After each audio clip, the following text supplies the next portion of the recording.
God, it was like 11:30 by the time I got home. Woke up the next morning, felt like I'd been hit by a bus. Like, you know, those memes you see and those dogs like roll out and their hair's everywhere and the tongue's hanging out of their mouth. Like, that was me. I was like, get me a coffee. And I think marketers too, we're all cut from the same cloth. So if you give us one job, but we know there's 5 other things that we could do that might benefit this one job, we're going to say yes to all of that as well. A similar type of situation I was in where I grew like a restaurant chain. We opened about 14 restaurants in a year. God. Which was a lot as Yeah. well. But then I'm just thinking back to that, almost borderline addiction to the social aspect of it. Yeah. If there was ever an industry that I would say would be like easiest to burn out in, it's marketing. There was like CEOs of huge companies reaching out to me and being like, you have literally said what I have been thinking for the last 6 months, but I didn't know how to tell anyone. Like, thank you for sharing this with us.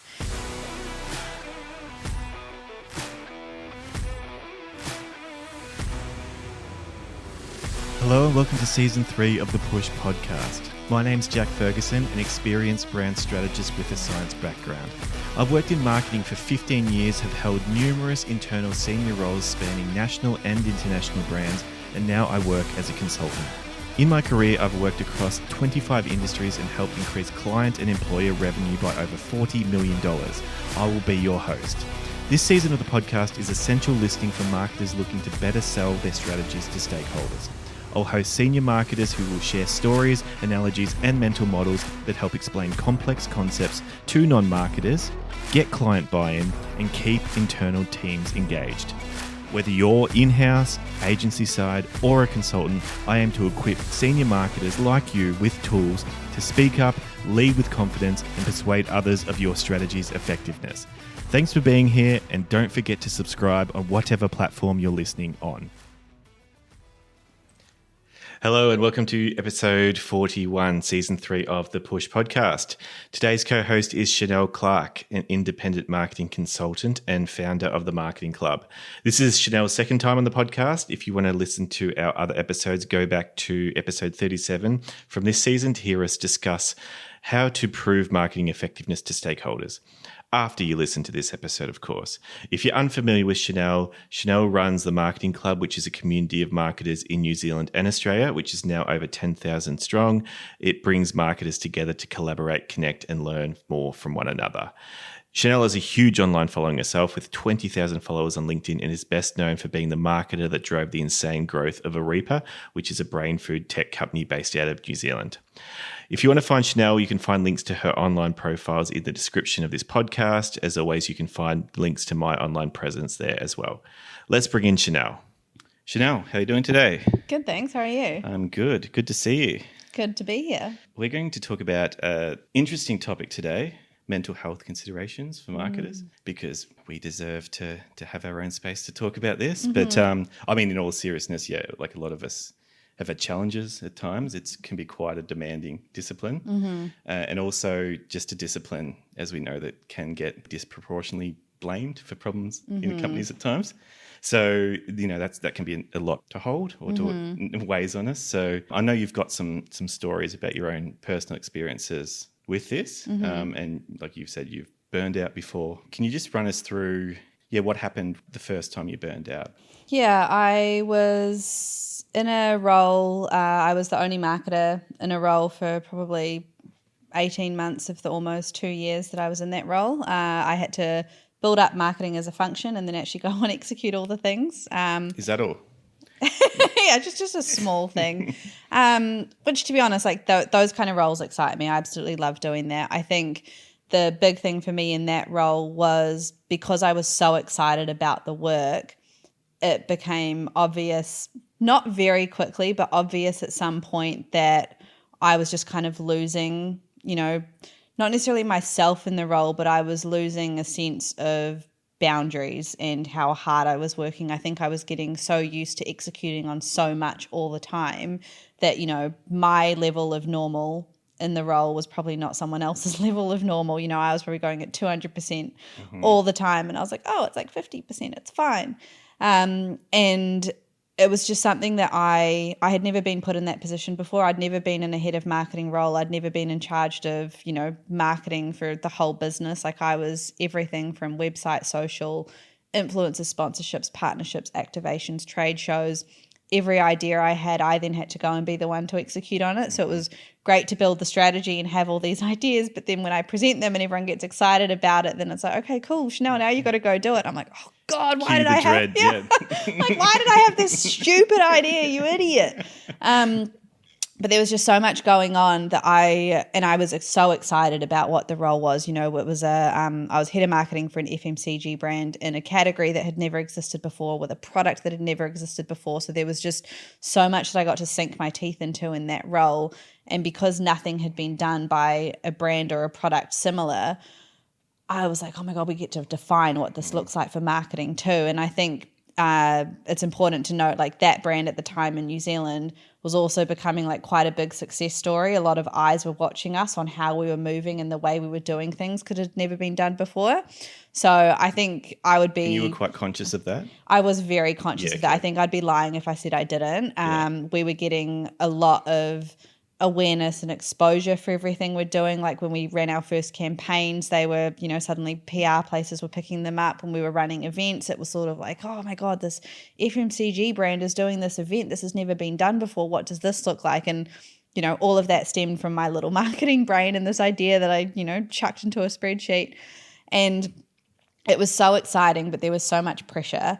And because we were getting, well, I was getting so much validation over everything we were executing because it was going so well, because it had never been done before, I think the pressure that I put on myself to continue to execute at that level, like I was basically running the brand as if I owned it. And I mean, that's just the kind of human I am. Like if you give me a task, I'm going to put 1,000% of myself in it, whether that's the right thing to do or not. It's just how I function.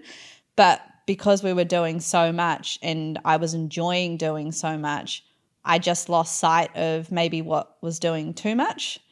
And I didn't realize until it had essentially happened. So leading up to, I mean, at the time, like everyone was throwing burnout around. It was the buzzword of the year back in like 2023, 24 when this happened. And I think because there were so many people talking about it, I was like, everyone's talking about it. People don't really seem to know what it looks like. It's just the thing you talk about after it happens, but there's no, you know, there was no book of like, what are the warning signs? What are the red flags? How to make sure this doesn't happen. So I was... Also a bit of, that won't happen to me. Well, I mean, I've said this before. I always thought, you know, like, I think because of how hard I work, I was like, I know this will eventually happen because I'm just like wired this way. Like I think all of us marketers who have ADHD, we're like, oh, eventually we're going to like kick something off and it's going to go down that way. But I think I always thought that if that was going to happen to me, it would be doing something that I didn't enjoy, not something that I absolutely loved. Oh, there you go. So I was massively unprepared for it to have happened to me doing a job that I loved in a role that I loved. I think, like I said before too, I didn't even know what it looked like. I was just going through the motions, doing all the things. I think the big, you know, if there had to be at what moment did you realize? It was I'd run an event one weekend and it was a health and wellness event for the product that I was selling at the time.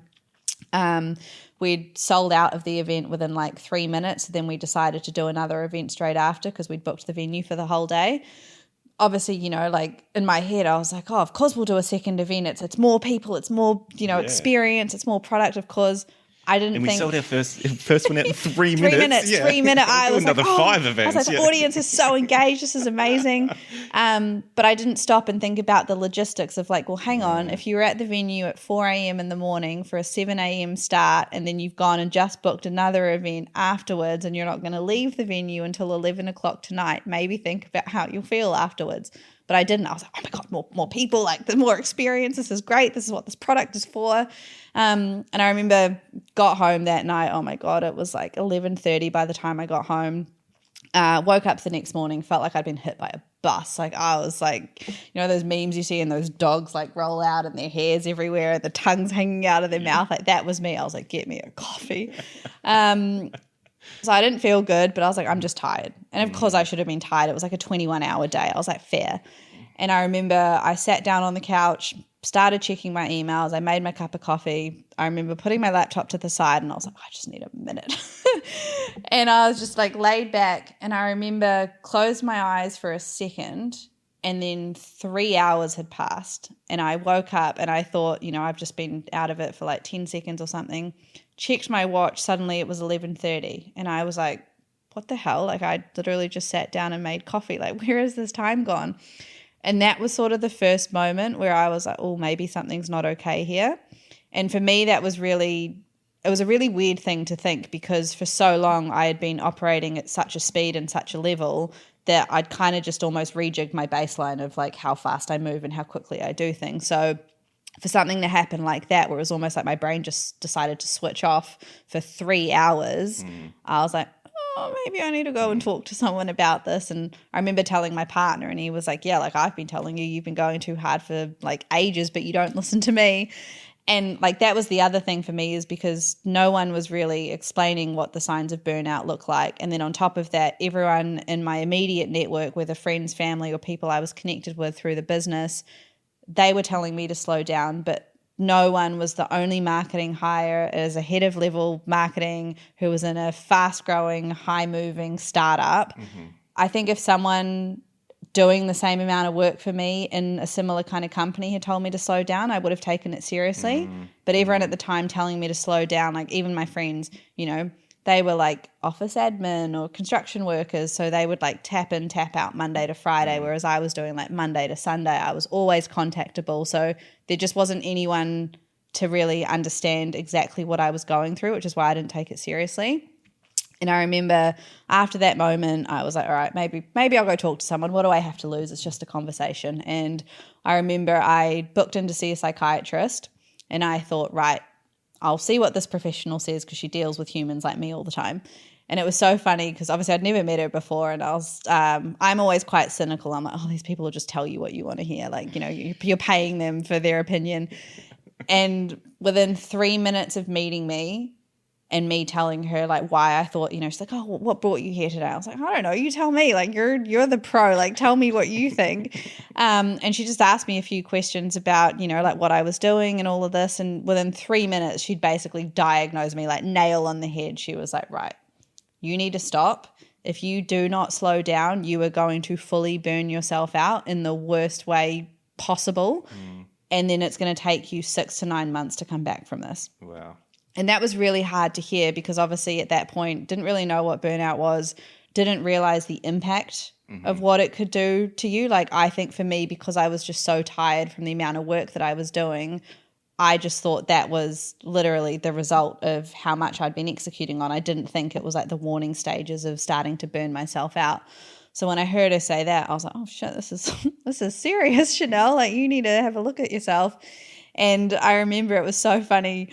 I said to her, I was like, okay, cool. So like game plan, what's the solution? How do we solve this? Like I was in, you know, survival mode then. I was like, right, you've told me the problem, tell me the solution. Let's map this out. Where do we go from here? And she's like, right, so you probably need to take like 2 months off work. I was like hell, I'm taking 2 months off work. I could see that one coming. Yeah, I was like, there's no way. Like, you know, I know you've only met me for like 3 minutes, but do you really think that's doable? And she's like, okay, so like you tell me, like, what do you think you need? And I was like, well, I'm here talking to you because I don't know what I need. And she was like, well, how long do you think you could take off work realistically? And I was like, a week. And she was like, no, that's not long enough. And then she was like, 4 weeks. And I said, no, that's too long. So I'm sitting there bargaining with a professional, bargaining with a professional about what to do. And I remember she said to me, right, like this has to realistically work for you. So I said, would 2 weeks do it? And in my head, I was like, it's 10 business days. It's it's an Easter holiday. It's a long weekend. Like this will be fine. And she said, take 10 days, see how you go. We'll check back in afterwards and, you know, reevaluate.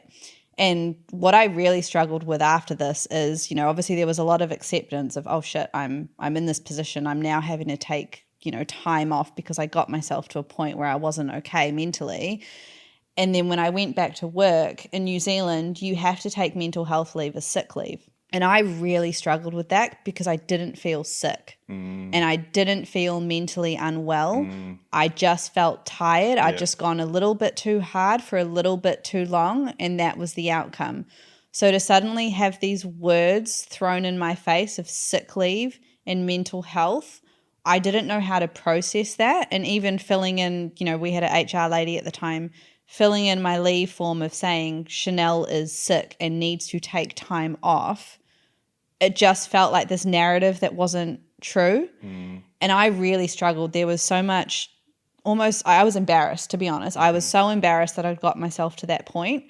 I felt guilty for not being able to manage my time or prioritize what I was doing to essentially like get myself there. And then I think I was just ashamed that now I needed to take time off work and away from the business that I was supposed to be helping because I'd done too much. And that took me a long time to unpack. I remember even before I went on mental health leave, I was like, okay, so like this is the thing now that I have to do to apparently get better. You're supposed to take time off. I was like, what am I supposed to do? And the psychiatrist was like, oh, I don't know, like, go for walks on the beach, read a book, like, chill out. I was like, do you know me? Like, I don't chill. I am an active relaxer.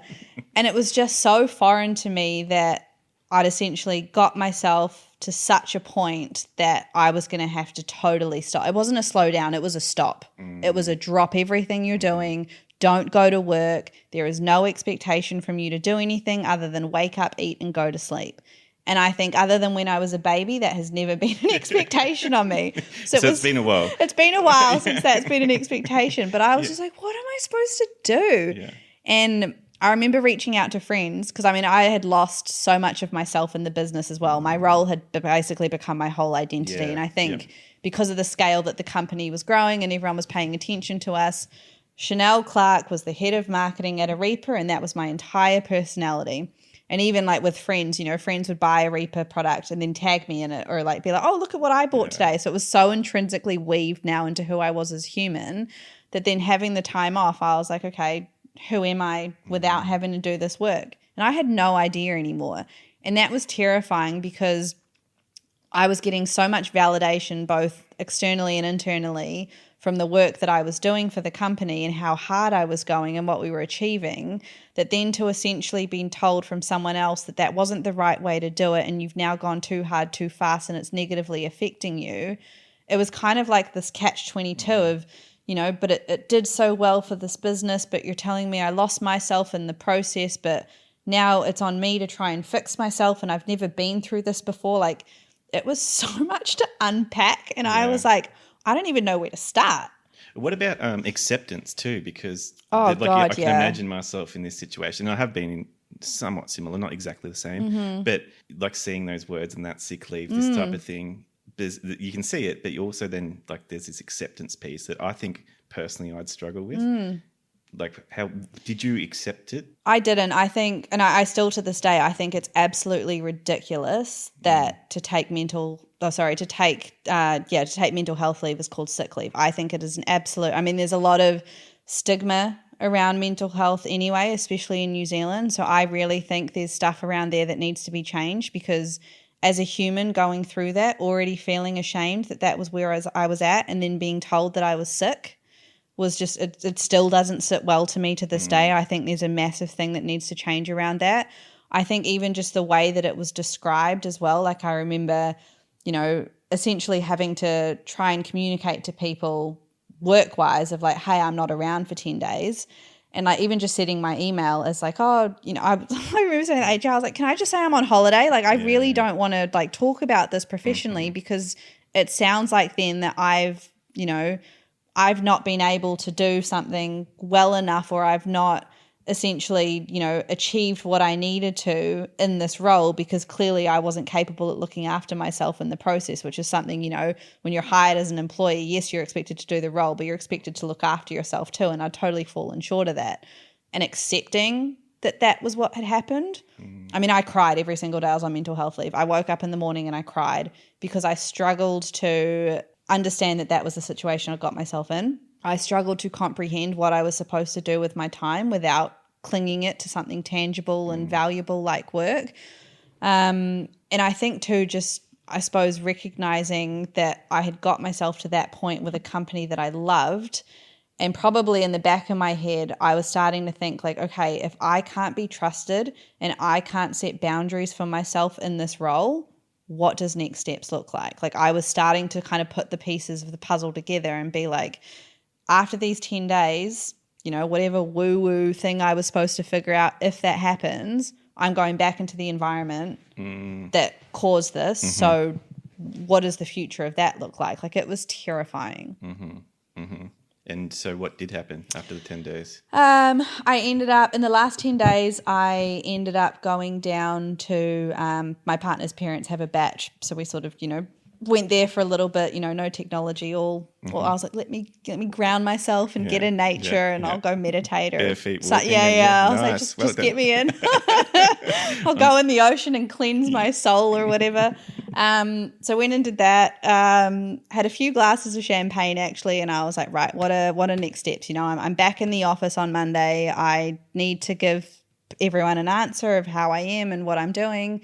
And I think what I realized, and it was really hard, is because I had proven that I wasn't able to set boundaries in that role that I was in, and the business was growing, we weren't hiring any more people. So basically going back was just putting myself back into the thing that burnt me.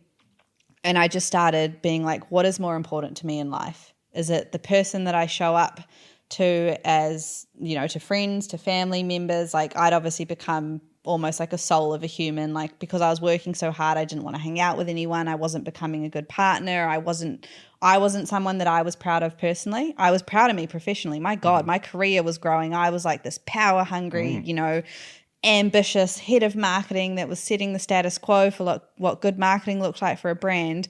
But I was like, if I can't live with the human that I have become, then no amount of work or no career accolade or anything is going to be worth it. And that was something that was really hard for me because I am such an ambitious and driven person professionally. So to suddenly have to take a step back and be like, yeah, cool, bro, you did all that shit, but you lost yourself in the process, and, you as a human is more important than you as an employee. I was like, oh shit, I'm going to have to make a call here, aren't I? So I remember a few glasses of champagne, obviously got the confidence to be like, all right, what's next? And I started thinking about, if I go back, what is that going to look like? Realized that realistically it wasn't going to be me being a good human. It would just be me going back into the same kind of thing. So that was where I had the idea to start my own consultancy. I thought, right, if I can do all of this amazing work for one brand, why couldn't I do it for 3 or 4 at the same time? While I was at that brand too, I had a lot of other brands reaching out to me, just wanting to pick my brain over the stuff that I was doing for them. So there was a lot of little seeds that were planted along the way of, maybe I could be quite valuable here. Yeah, yes. I can make some money off this. You can pick my brain for a price. Yes, you can. Yeah. So yeah, I think like the benefit of having those 10 days, as much as I probably cried most of them, it was just time. It was the first time in 2 years that I'd had 10 days of silence to just sit and be like, what does Chanel want? Yeah. What is the future she is trying to build? What are the things that are important to her? Does this role still serve what, I literally did a pros and cons list. Who do I want to be? Where do I want to be in 5 years? All this stuff. And then I was essentially like tick boxing. Does this role still serve this? Does you doing this still get you there? Is there another way that you could get to this point? And I remember looking at all of it and I was like, oh my God, I'm going to have to resign. And that was really hard as well because like I said, I hadn't fallen out of love with the company. No one also it's easy, I think, when you're in that situation to be like, oh, well, my employers pushed me too hard. They were the reason that caused all of this. For me, it was harder because I was my own reason for getting myself to that point. No one at that company was holding a gun to my head and being like, you need to go at it 200% all the time. It was just to do 2 events in a day. Yeah. Exactly. It was just 21-hour days only here. That is the baseline. No, it was just because I was enjoying so much of what I was doing there that I just went for it. And it was, the validation from seeing it working. I think if stuff hadn't worked so well, I would have been like, oh, okay, I'll slow down a bit. But to be moving so fast and seeing it work and then move fast again, and, the goalpost was constantly moving. So there was never a time where I was like, okay, maybe this is the time to slow down, maybe next time, whatever. And I think just recognizing that was something that I had to essentially be okay with, that I had put myself in that position. Yes, sure, management could have stepped in and been like, hey, Chanel, do we think this is a good idea? We've done a lot in the last 6 months. It's okay if we don't do more in the next 6 months. But then from a business angle, I was like, do more. How much can we fit in? This is amazing. The momentum's building. Obviously, we had all these campaigns going live as well. So it was the more we could fit in, the more everything was going to benefit. But yeah, it was just a really hard moment to sit and be like, I got myself into this and I am going to have to get myself out of it. No one is coming to save me here. This is 100% something that I have to do by myself. And then obviously moving on from that, is how do I make sure to never get myself in this position again? Mm-hmm. And how do you never get yourself in that position again? I mean, I think when you get yourself to that point, and again, like I struggled to process it because I'd never gone through it. And I think early on when I was going through it, even like a month after it had happened and I'd gone on mental health leave and all of that, I was just struggling to come to terms with that had been the situation that I was in. Now, obviously, almost a year later, I give myself a lot more grace of how did I expect myself to know how to deal with a situation that I had never been in before? It was a new experience. It was something that I hadn't ever encountered before. So why on earth should I have known how to deal with it? And that's been a bit, hindsight's a beautiful thing, right? Like in the moment, I was like, oh, you idiot. Like, how do you not know these steps? Whereas now I can look back and be like, how was I supposed to know? I'd never been in that level of role. I'd never been given that much flex to do things. I'd never been in love with, the work that I was doing that much. So. But this is getting reinforced from everywhere as well, right? Oh, 100%. Like everyone, tagging you, all this all the time. Yeah. You can imagine how... it would be. Yeah, there was engrossed in it. Yeah. There was nothing happening that was basically saying this isn't working. Yeah. Everything in my whole ecosystem was like, everything you are doing is growing. It is amazing. Like we see it, we believe it, and I was like, ah. Yeah. But in terms of what I've learned from it now is I think when you get yourself to that point, and then you kind of reflect on it, there were a lot of things I recognized that probably were the warning signs I should have looked for, but I didn't know because no one was talking about it. So a big commitment that I made after I had gone through that process, or even before actually, is I remember thinking, because I had struggled to identify so much of what, potentially burning yourself out looked like, I thought if I was struggling to find out about it, then other people must be struggling to find out about it too. And I'd been starting to build my journey on LinkedIn a little bit. I was documenting a lot of what I had worked on at Arepa, the company that I worked at the time. And I thought, right, I have made a commitment to show up on this platform and be honest and authentic and vulnerable all the time. It would feel very insincere of me if I don't also tell people what I'm going through right now. So I remember going on LinkedIn and actually saying, I've gone a little bit too hard, a little bit too fast, and I have to take mental health leave.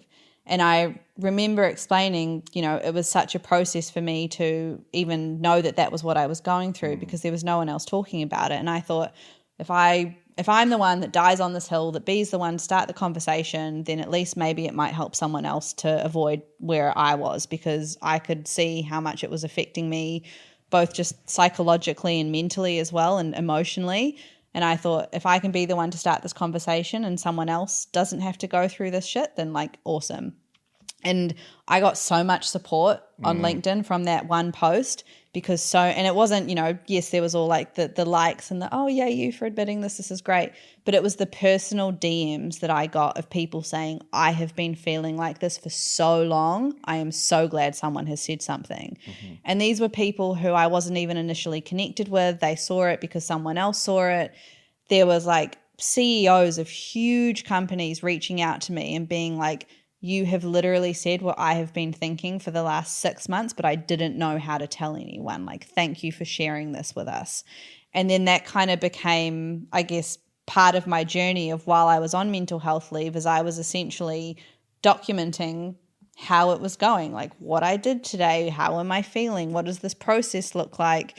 Also, how am I just dealing with actually giving myself grace for being in this moment, for processing and dealing with something that I never thought I was going to have to before. So I think that really helped me, is just, I never thought I was going to share it with anyone. I thought this was going to be this demon that I was going to fight in the background. But when I realized how many other people were potentially feeling like this and not getting any education or awareness from anyone because everyone felt like it was this dirty little secret, whereas I was like, well, why should it be though? It's not, I can understand it feeling like a dirty little secret if maybe your boss literally held a gun to your head and forced you to do the work. But when you're put in a situation in a company where there is so much scale to grow and you get given the freedom to do so, you shouldn't be made to feel guilty that you took every opportunity that you could and went and ran with it. Yes, it's an icky feeling afterwards. It's the consequence of running so fast. But, same as sore muscles after a marathon. You just deal with it and you move on. So that really helped me, I think, being able to talk about it to people. I think for a little bit I almost inadvertently became like the poster child on LinkedIn for talking about mental health and burnout. But there was just so many, I guess, special conversations I had with people off the back of just admitting. And because so many people had been watching what the brand was doing, obviously I was careful to, I always said this was not their fault. This was me just, being full Chanel mode of like, she has to do everything all at once. But I think so many people resonated with that because it was just finally there was an honest human talking about the journey rather than trying it to be this polished of like, oh no, everything's fine. It was just a little hiccup. We're good. I imagine that would have been very, look, I'm not probably putting words in your mouth here, but like you would have been quite anxiety inducing to think about posting that initially. Oh, and yeah. Then like the comparing that to the reaction you got must have been quite a strange period. Like, and tell me if that's not right. No, it was. I mean, the benefit of LinkedIn or any social media is if you can just delete a post, right? Yeah. So I was like, screw it. I'll say what I want to say. And then, I mean, I'm pretty sure after I posted, I was like, oh my God, I'm going to throw up. This is horrible. But part of my personal brand that I had built on LinkedIn was always around being honest, no matter what I was going through. And I thought, I am going to be doing such a disservice to everyone who follows me if I do not be honest about this thing. So I thought, screw it, I'm just going to say that this is what's happening. And to be honest, a lot of people who've been following me on LinkedIn were the people that were like, oh, you're doing a lot. Like, how is this going? You okay? Like blink twice if you need help. And I think it was almost met with, oh, I'm not surprised. I remember that being a reaction of, there was the people who were like, thank you for saying something. Thank you for talking about it. And then there was a huge part of my, community or followers that were like, could have called that. Like, we were all there 6 months ago saying, when is this bomb going to explode? So no one was really shocked. And I think too, that was kind of not a relief, but it was almost like everyone was kind of just watching, waiting for the big bonfire to explode. It was basically, I was the ticking time bomb that of course it was going to get to that point. It was just like, when was it going to happen and how big was it going to happen? So I think the response that I had from the LinkedIn post was so validating. Not that I needed validation because it was my own thing and I was dealing with it, but I made sure to say that like I really struggled with accepting that was what was happening to me. I remember mentioning in the LinkedIn post about it being called sick leave. A lot of people like really related to that of like, it's ridiculous that then you're considered sick. And even just like as a business, like if that is the level of empathy that goes into taking annual leave or sick leave or mental health leave, then businesses have a lot to say in terms of rewording some things because that was probably one of the biggest things that I struggled with when I was, going through the motions of accepting what had happened and moving on from it and all that stuff is I literally got so caught on that sick leave bit. And that was where all the guilt, the anxiety, the embarrassment and the shame came from. And just being able to talk to other people who had gone through it and being like, oh, so, you're 3 months ahead of where I'm at now. Like, how did you get through it? What do you prioritize now?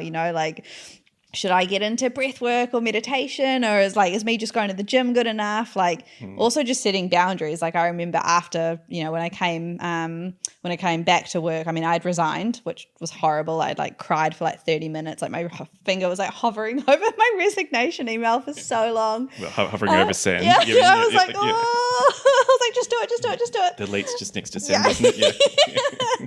Yeah. I was like, I'll just shut my laptop and go. Oops. But yeah, I think after that, I still had, I had to give notice obviously. So I had 4 weeks left of the role. And then I promised myself, I was like, right, this has been an absolutely horrific moment in my career, probably one of the worst. I've been made redundant before. I've been pushed out of a company for being female. I've been all kind of things. But because this was on me and it was something that I should have been able to control, technically though, I don't take responsibility for not being able to control it because like I said, it was an environment that I'd never been in and a role that I'd never been in with responsibility that I'd never had.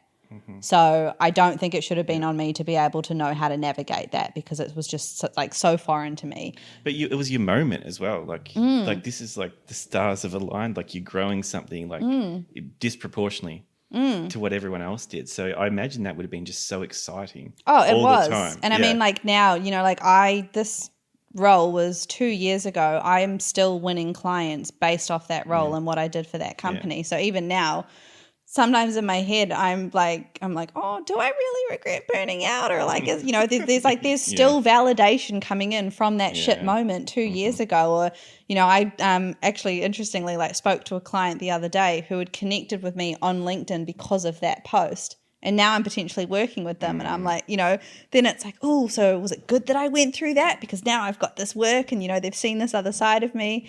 But it was very much like, right, what am I going to learn from this? Like I'm very pragmatic. I'm like, if something shit happens, what is the learning? What is the takeaway? And how do I never get back there? Because that thing slowed me down. It made me doubt myself. It's all the negative shit that I don't like.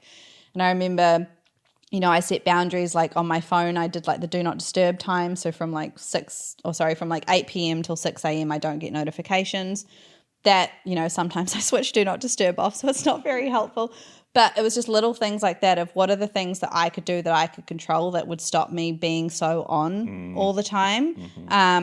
Prioritizing what I enjoy. So like going to the gym is massive for me for my mental health. It's like routine. It's also something physical that, when my work day finishes, then I've got the gym and then it's literally I come home and work is not the thing anymore. Yeah. So it's like a stopgap. Yeah. Literal stopgap. Yeah.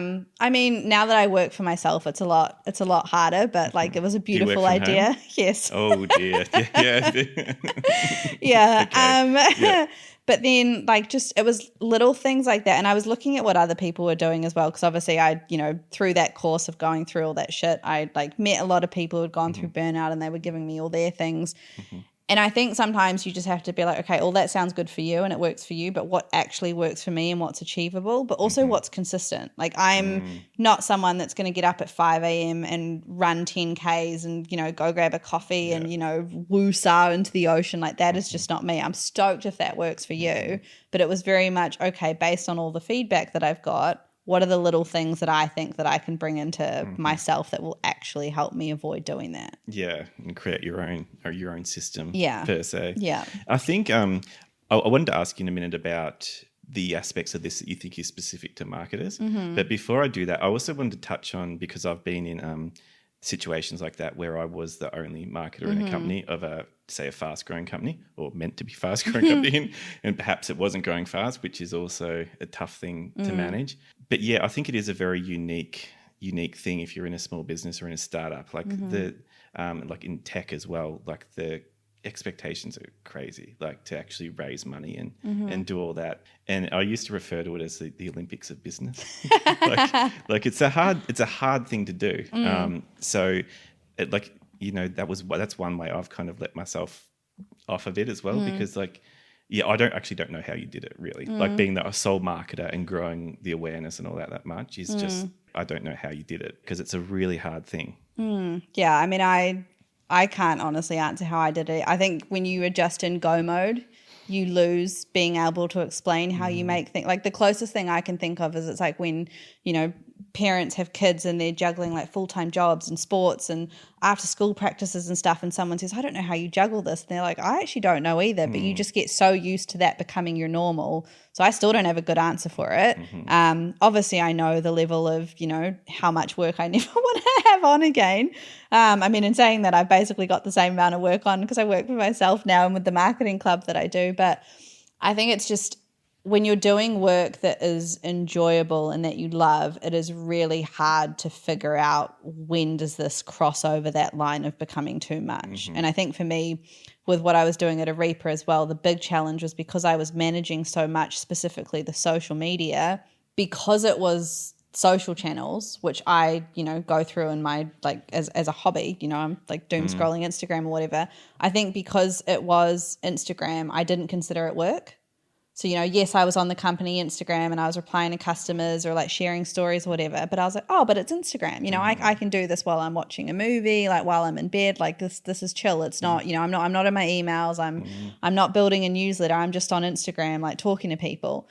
And I think it was such an easy way to blur the lines then, because I remember, I'd wake up in the morning and there'd be, none of my friends gave a shit about me. All my notifications were from my work Instagram. But it was like, it was almost just this knee-jerk reaction of, oh, I'll get on Instagram in the morning, I'll start replying to stuff. And then I'm at the gym doing cardio, and that would be time that I'd reply to customers. But in my head, oh, I'm on Instagram, it's fine.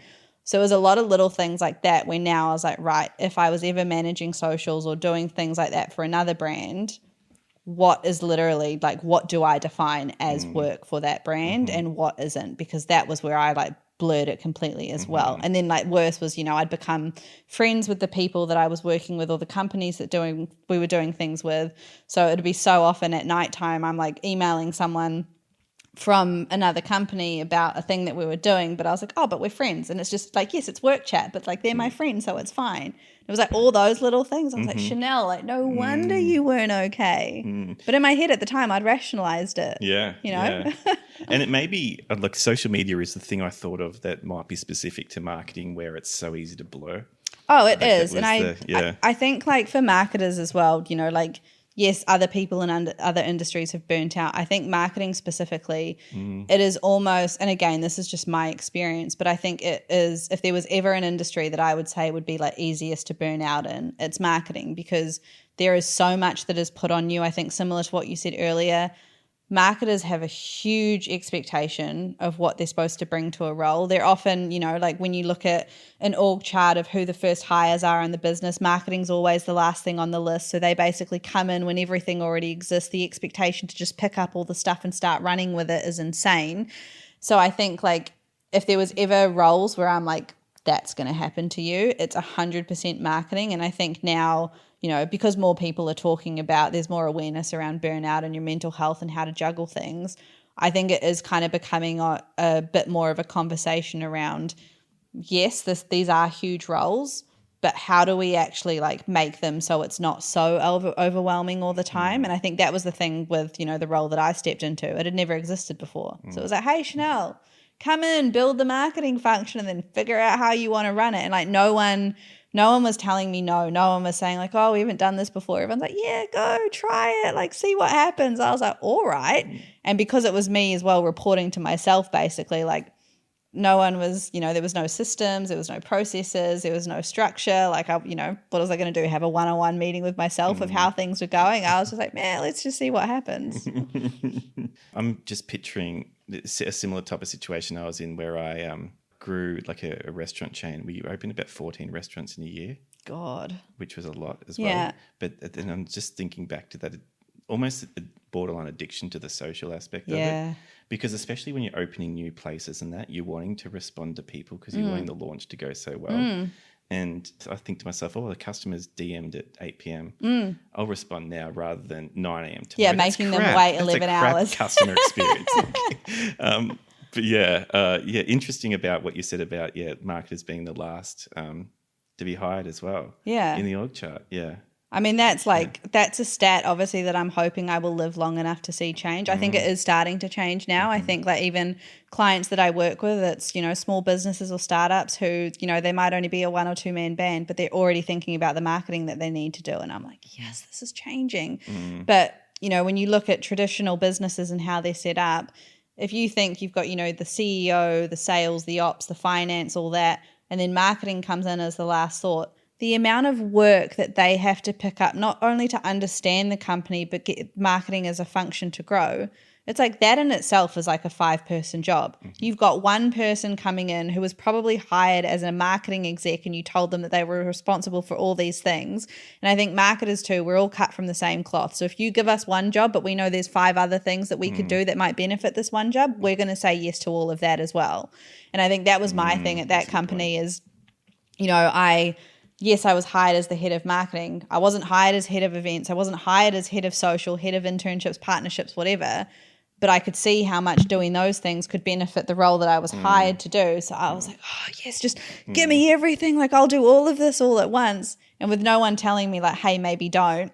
I was like, all right, let's just see what happens. It's all going to come out in the wash in the dashboard. But it is an interesting point though around like everything that happens does impact us often because we are held responsible for revenue and for sales and this type of thing. So if someone, other things happen in the company or the brand's perceived differently in some way because of something someone else did, we kind of have to pick up the pieces a bit. Like 100%. Like I remember, conversations like a lot of my my priority when I was in that business was also just making sure that the teams weren't so siloed, because I got in and, obviously I was one human. So it was like marketing literally sat over there, sales, ops and logistics were over there.